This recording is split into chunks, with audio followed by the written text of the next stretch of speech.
Hi, 210 students. Congratulations, you have survived the first week of class. You now know what a quiz looks like in this class, and you have posted your introductions so we all know one another. Lastly, you've told me what you plan to do for your major research project due in a few weeks.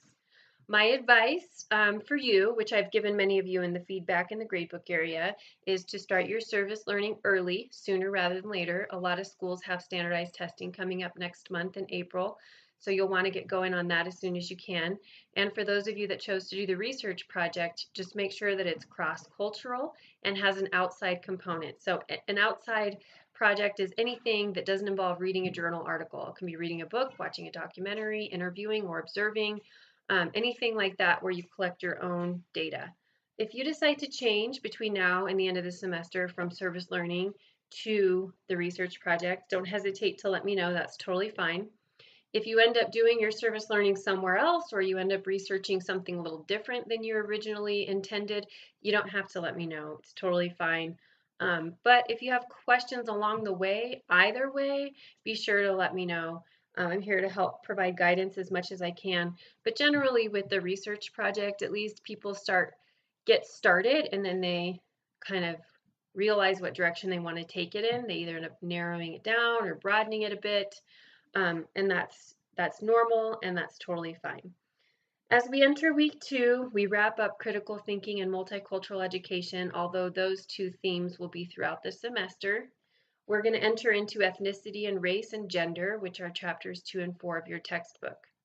You will also be submitting a discussion board post on Lisa Delpit's Other People's Children, which can be a little dry and hard to read, but she does offer a perspective you may not have considered. Feel free to agree or disagree as long as you provide evidence or experience either way. That's fine with me. You don't need to feel like you have to agree with Lisa Delpit or anything else in the textbook for that matter. As long as you can back up your claim and your feeling, I'm good. This is a critical thinking class, so I encourage you to do that. Brown versus Board is something else you'll also learn a little more about this week. Many of you have probably heard of it, but may not realize the extent to which it influences multicultural education and multiculturalism in America as a whole. It sort of got the ball rolling for all kinds of minority groups to have different rights in society. So hopefully that's new and interesting to you as well.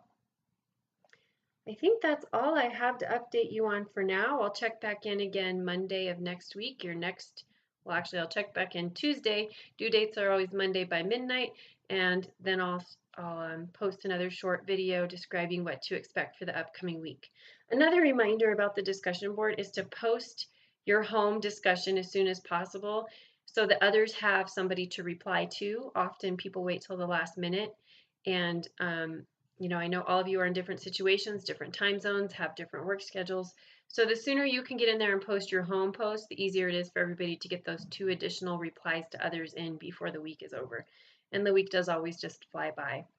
So if you can do that for me, that would be super helpful. And I'll check back in again soon. Have a great week.